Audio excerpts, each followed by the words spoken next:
ત્યાં જઈ રહી છે। જોઈ શકો છો કે બાઇક લઈને આપણે જઈ રહ્યા છીએ ત્યાં જ્યાં ગૌ માતા બીમાર છે ત્યાં। અને આપણે ત્યાં જઈને બતાવીશું।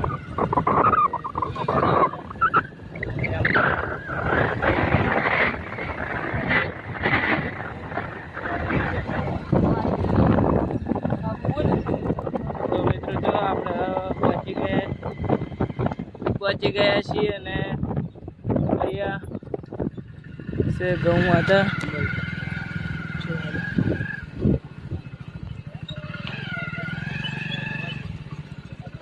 તો જો મિત્રો અહીંયા એક ભાઈને ત્યાં ગૌ માતા જે હાલતમાં છે।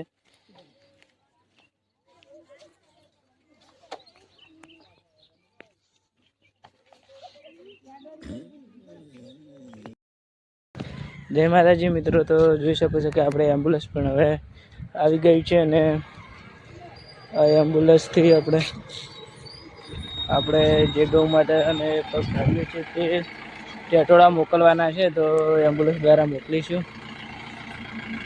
અને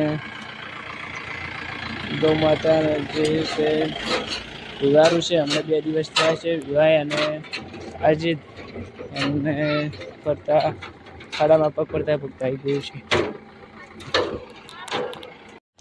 તો મિત્રો જોઈ શકો છો આ ગૌ માતાની જે વાસરડું છે અને આ ગૌ માતા છે જેમનો આ પગ ભાગેલું છે અને આપણે આ ગૌ માતાને જે પગ વાગ્યું છે અને સારવાર કરવા માટે ટેટોડા ગૌશાળામાં મોકલવાના છે। તો એમ્બ્યુલન્સ ભીડેથી આવી ગઈ છે અને આપણા ગૌ સેવકશ્રીઓ લિફ્ટ નેચી ઉતારી રહ્યા છે અને આપણે લિફ્ટ દ્વારા ગૌ માતાને એમ્બ્યુલન્સમાં ભરી અને ટેટોડા ગૌશાળામાં મોકલવાના છે।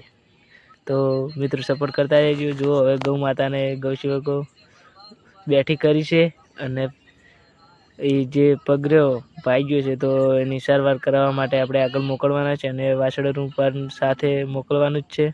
તો મિત્રો જોઈ શકો છો ગૌ સેવકો ગૌ માતાને લિફ્ટમાં ભરી રહ્યા છે।